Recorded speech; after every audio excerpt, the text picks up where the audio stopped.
the big four meat packers were bringing them back for specifically the beef market for beef processing. And happy Friday. I'm experiencing the first snowfall where I'm at here in Maryland, which is pretty cool.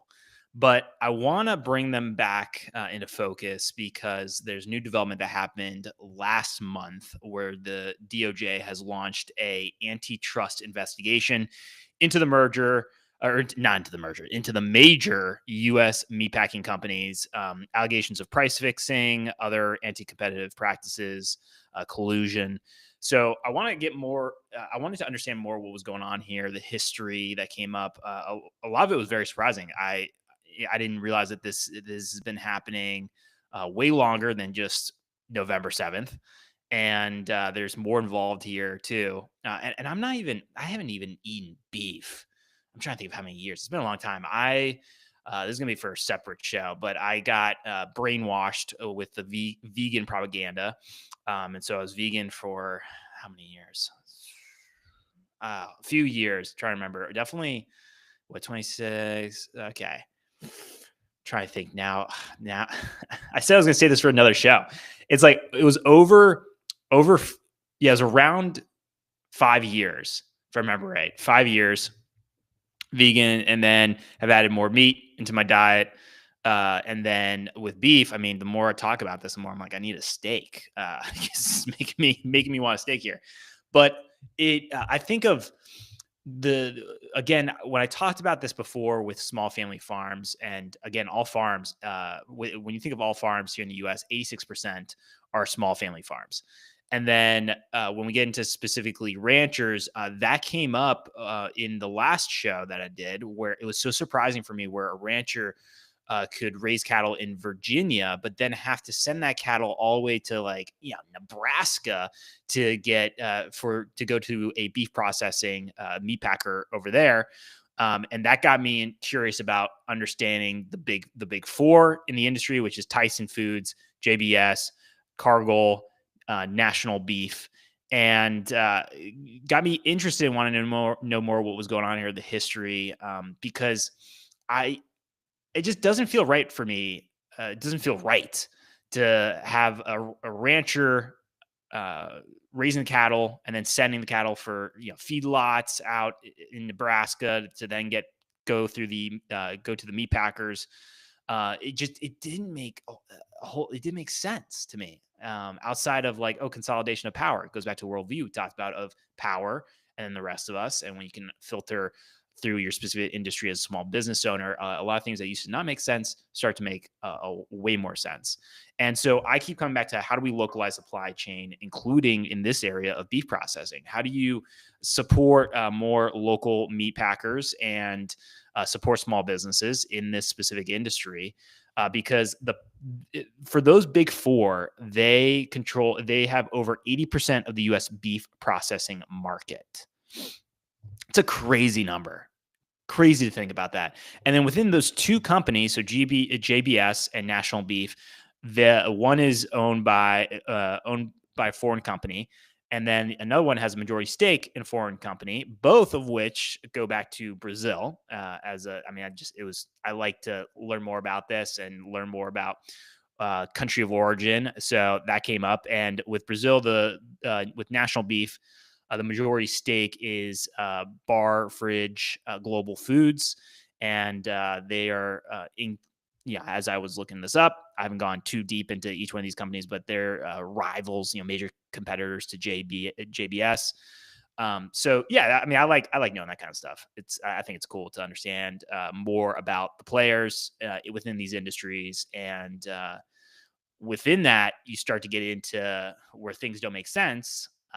Leaning into being curious and asking questions. And sometimes this can lead into some really shocking truths. And I said that before, truth can feel overwhelming, shocking, but it can give you peace of understanding what is going on, because you could have similar to me, that gut feeling where things just don't make sense. It can feel like we're in the Matrix, and there can be a lot of propaganda out there. And it's really important to protect your critical thinking, and to make sure that you're understanding all the information that's out there and peeling back the layers of propaganda, of gaslighting, of trying to manipulate you and get to what is the truth. And I've said that with the commitment with the show is to seek out the truth. So let me share with you a little bit more of the history here with the going all the way back to the early 1990s.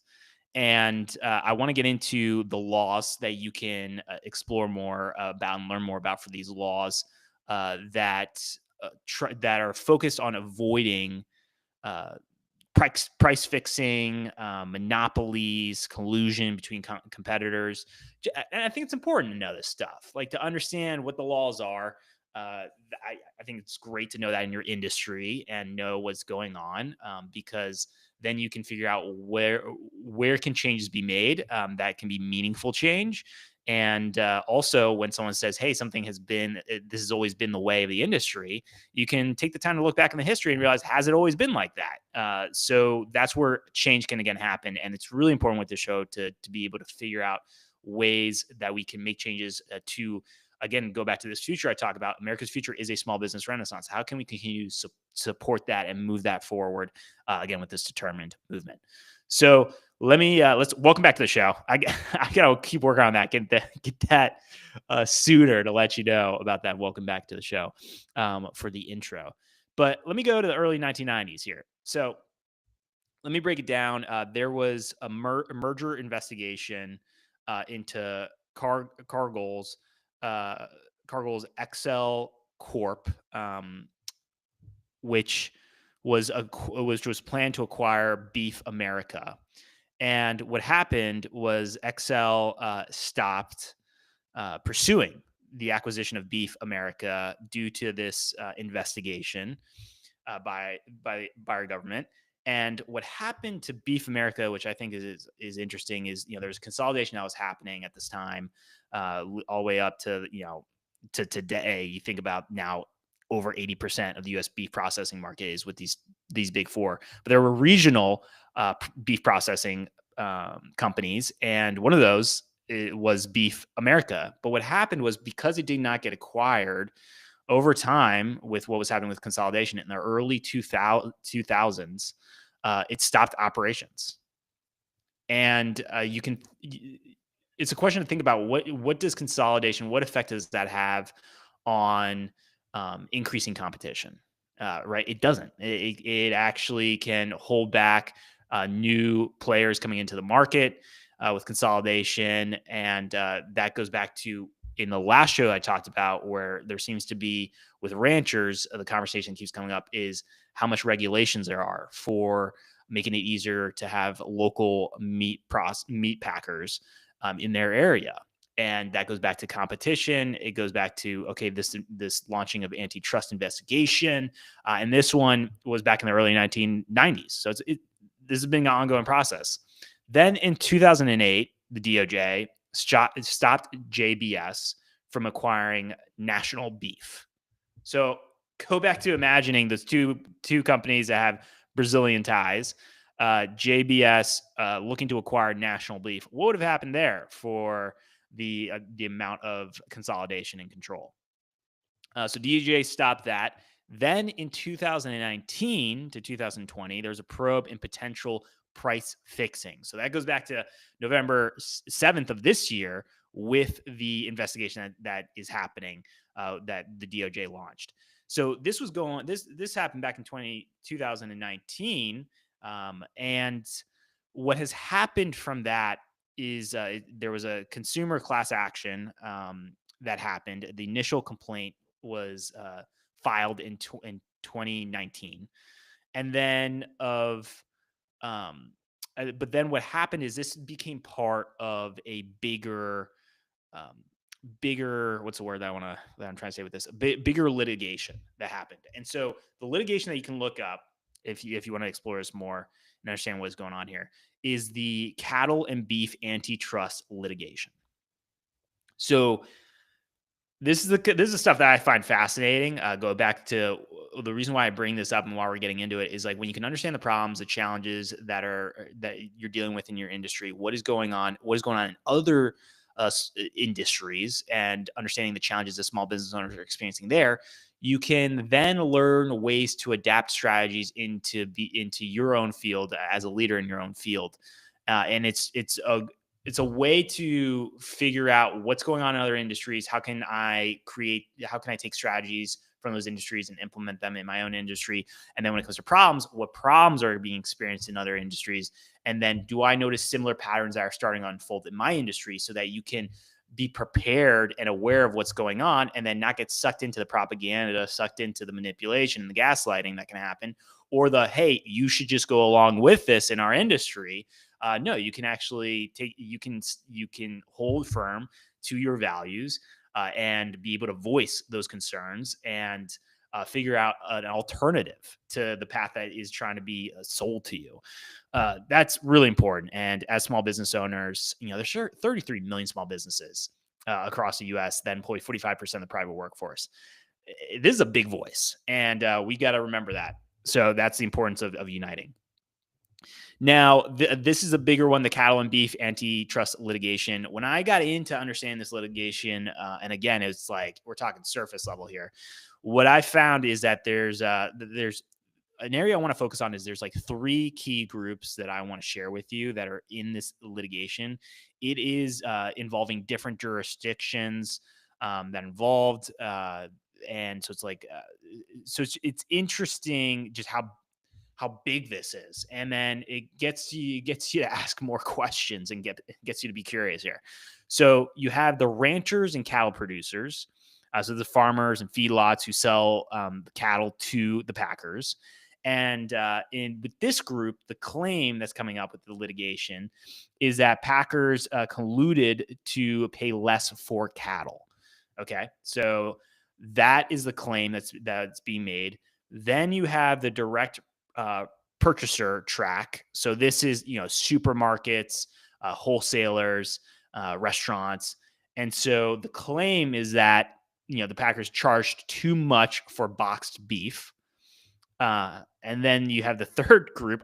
As I just said, the beef, I'm like, man, I need a steak.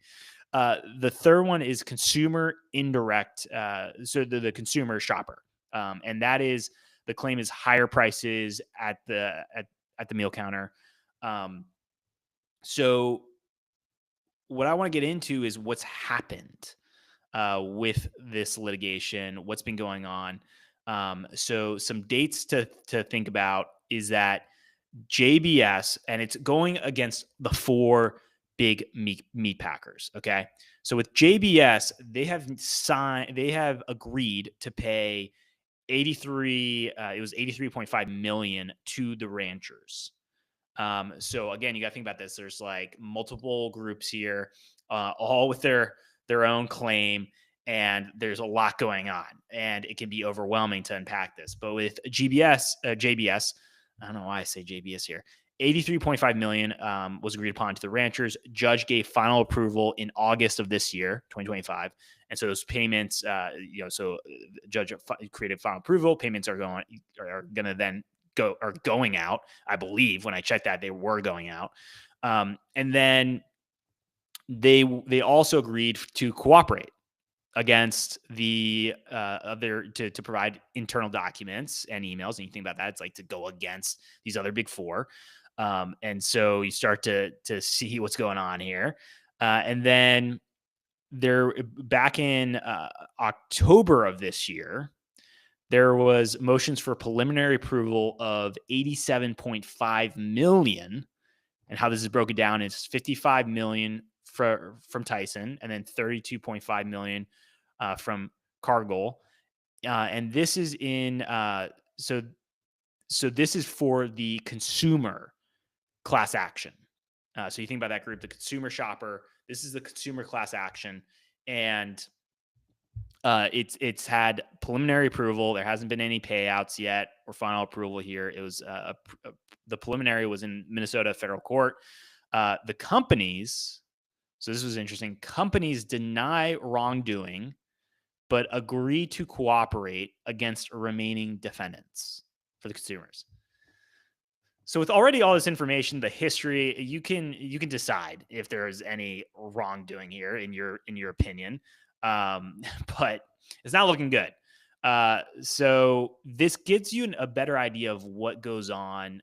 Thinking back to big business, and specifically here in the meat packers, I had no idea about any of this in the industry. What was even going on? That it's been going on for decades, and that is where ignorance is not bliss. As small business owners, it's important for you to understand what is going on in your industry and be informed. And there is so many distractions, so many things that can pull your attention. And I know how easy it can be to get stuck in your own small world and just try to focus on surviving, making a profit so you can reinvest in the business, make sure your basic needs are met. And a lot of these different things that we notice are not I don't believe are coincidences to cause us to look the other way or get distracted. I don't believe in that.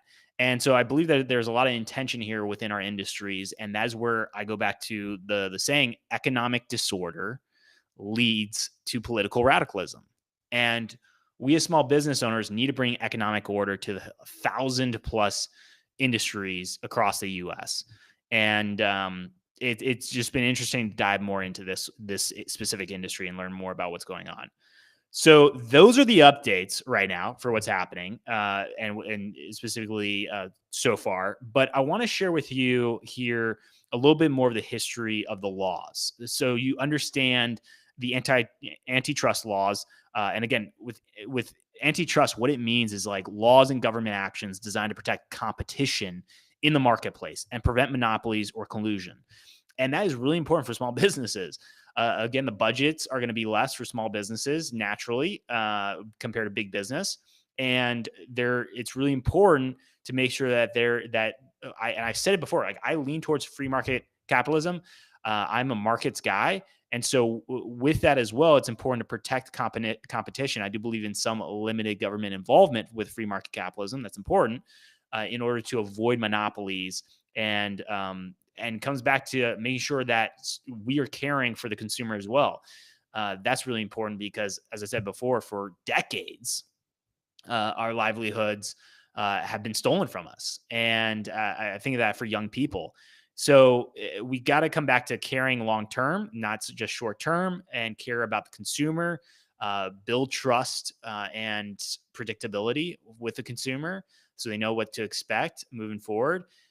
That's really important to continue to build that relationship. And yeah, and coming back to local, that's really important because communities, if you travel around the US, you can see a lot of cities and towns falling apart. And small businesses, when they're thriving, you think about the quality of life of communities. I mean, those are improving. And this is why I said it before, America's future is a small business renaissance. So that's antitrust. Now let's get into some key acts that you can take the time to do some further research and understanding them. And those are the Sherman Act, 1890. So this focused on avoiding price fixing or collusion between competitors, monopolization, and then with the other act, it was the Clayton Act in 1914. This is blocking mergers that substantially lessen competition.